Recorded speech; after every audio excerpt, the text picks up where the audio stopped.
할렐루야. 사랑하는 성도 여러분, 오늘은 2월 15일 목요일 아침입니다. 오늘 하루도 아침 묵상을 통하여 하나님과 함께 하시는 하루가 되시길 소망합니다. 오늘 우리에게 주시는 하나님의 말씀은 마가복음 3장 33절에서 35절의 말씀입니다. 예수께서 그들에게 대답하셨다. 누가 내 어머니이며 내 형제들이냐? 그리고 주위에 둘러앉은 사람들을 둘러보시고 말씀하셨다. 보아라, 내 어머니와 내 형제 자매들이다. 누구든지 하나님의 뜻을 행하는 사람이 곧 내 형제요 자매요 어머니다. 오늘의 말씀을 보게 되면 예수님의 친족들이 등장하여 예수님을 부르는 장면이 나옵니다. 그러나 이 장면에서 너무도 이상한 것은 예수님의 반응입니다. 자신의 친족이 자신을 부르는 것을 알고 있음에도 불구하고 예수님은 그들에게 누가 내 어머니이며 내 형제냐고 물으며 자신의 가족에 대해서 모르는 것처럼 행동하는 이상한 반응을 보이십니다.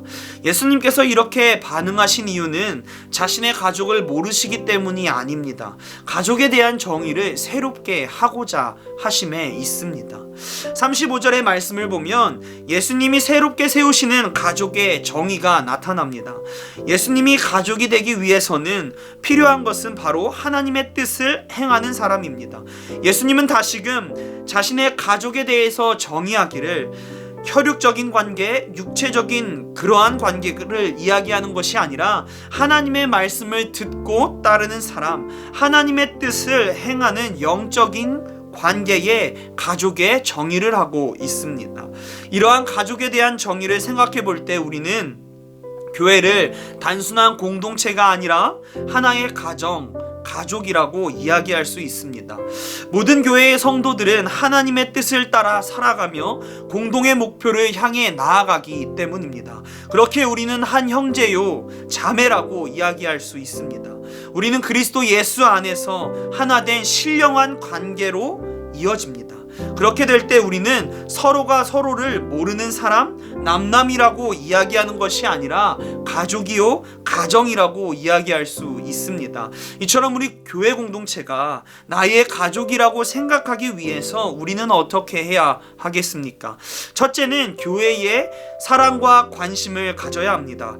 가족은 서로에게 있어서 아무런 관심을 가지지 않는 공동체가 아닙니다. 가족은 서로의 작은 일에도 관심을 가지고 생각하고 걱정하고 기뻐하고 즐거워하는 것이 가족 아니겠습니까? 여러분이 지금 살고 있는 가정의 가족들의 모습은 어떠하신지 생각해 보십시오. 자녀는 부모님에 대한 관심을 가지게 되고 부모는 자식에 대한 관심을 가지게 되고 형제 자매는 서로에게 관심을 가지고 있습니다.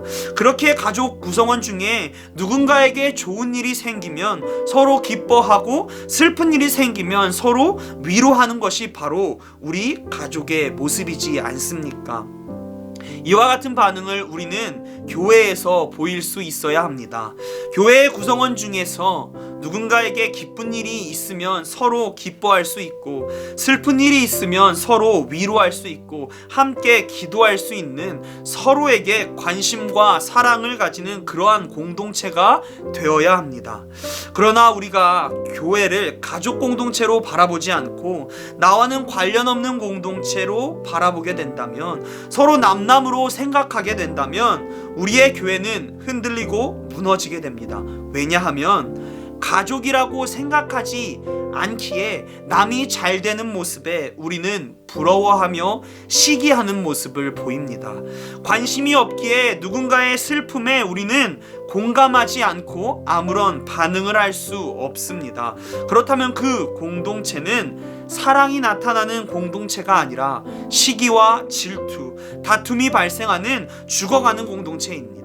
그렇게 우리는 반드시 교회를 나의 가족으로 생각하며 살아가야 합니다. 그렇게 될 때 교회는 기쁨과 즐거움, 행복, 그리고 예수님이 말씀하시는 서로 사랑하는, 서로의 짐을 나누어지는, 서로 더러움을 씻겨주는 그러한 공동체가 됩니다. 둘째는 공동의 관심을 가져야 합니다. 여기서 말하는 공동의 관심이라고 하는 것은 바로 아버지의 뜻, 다시 말해서 하나님의 뜻입니다.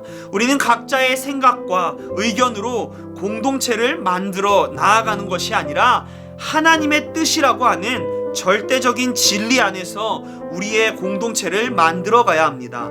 그렇게 되어야만 우리 공동체는 분열과 다툼이 아니라 하나님의 사랑이라고 하는 그 틀에서 아름다운 공동체로 만들어갈 수 있습니다. 우리가 교회에서 무엇인가를 결정하며 나아가는 방향성에 있어서 개인의 의견과 주장보다는 하나님이라면 어떻게 하셨을까? 예수님이라면 어떠한 방향을 원하셨을까? 이러한 물음을 통해서 언제나 하나님의 뜻을 따라가는 공동체가 되어야 합니다. 사랑하는 성도 여러분, 우리의 공동체가 가족과 같이 서로를 사랑하며 서로에게 관심을 가지고 그러한 공동체가 되기를 소망합니다. 또한 우리가 언제나 하나님의 뜻을 따라서 교회의 방향을 정하는 공동체가 되기를 간절히 소망합니다. 그래서 우리 신내교회가 다툼과 시기, 질투로 가득 찬 공동체가 아니라 하나님의 말씀과 사랑으로 하나 되는 공동체가 되기를 간절히 소망합니다. 주기도문 하시겠습니다. 하늘에 계신 우리 아버지여, 이름이 거룩히 여김을 받으시오며 나라가 임하시오며 뜻이 하늘에서 이루어진 것 같이 땅에서도 이루어지이다. 오늘 우리에게 일용할 양식을 주시옵고 우리가 우리에게 죄진 자를 사하여 준 것 같이 우리의 죄를 사하여 주시옵고 우리를 시험에 들게 하지 마시옵고 다만 악에서 구하시옵소서. 나라와 권세와 영광이 아버지께 영원히 있사옵나이다. 아멘.